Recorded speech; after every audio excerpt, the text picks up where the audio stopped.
you went from building this company with your co-founder, 10 years ago to now 140 employees. What advice do you have for entrepreneurs out there that, are in the earlier stages of their business? They would love to grow a scalable business where they're not stuck in the day-to-day of it. What have you learned over the last 10 years? What advice would you give them? Well, definitely learned a lot, and thanks for the question. We're a marketing agency. I've always been really marketing forward, and so one of the things that we've always done is taken at least 10% of our revenue and dedicated it towards marketing. So if we're going up, we keep reinvesting, and for me, that always pushes the business forward. You're always reinvesting in more and more growth. You're always growing the size of the brand. You don't have to worry about, is your next customer coming in, because that, you're scaling your marketing as a percentage of revenue.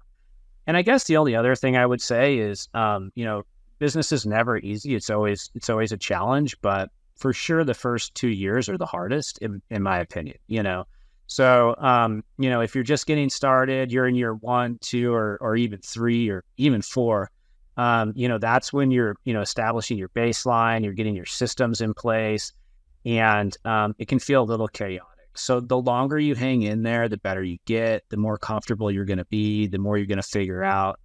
And the last thing I would say is, if you're doing anything in your business, there's somebody who can do that better than you in the world. And so, as you're finding that you're getting sucked in an area, always hire somebody way better than you to do it, and then focus on another aspect of your business, which generally for the leader is going to be mostly new business generation, sales and marketing, and then troubleshooting any issues. So that would be my advice for everybody.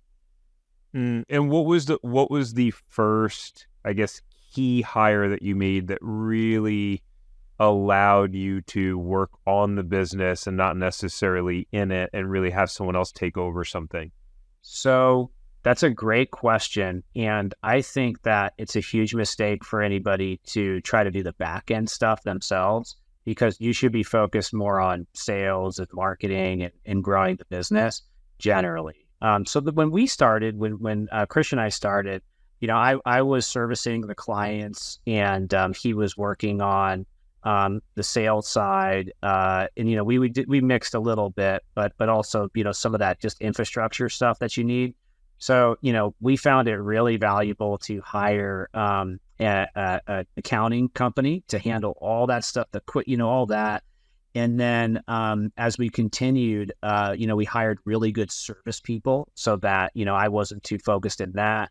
So, but I think just like a good rule of thumb is, anything you find yourself doing, which either you don't know how to do or it's taking up a lot of your time, that is a really good indicator that you need to put out a job for somebody amazing, who you want to work with.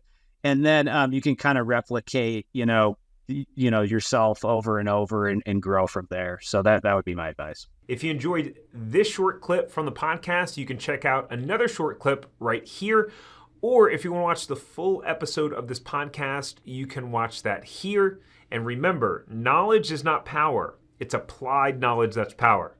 Take care. Have a great rest of your day.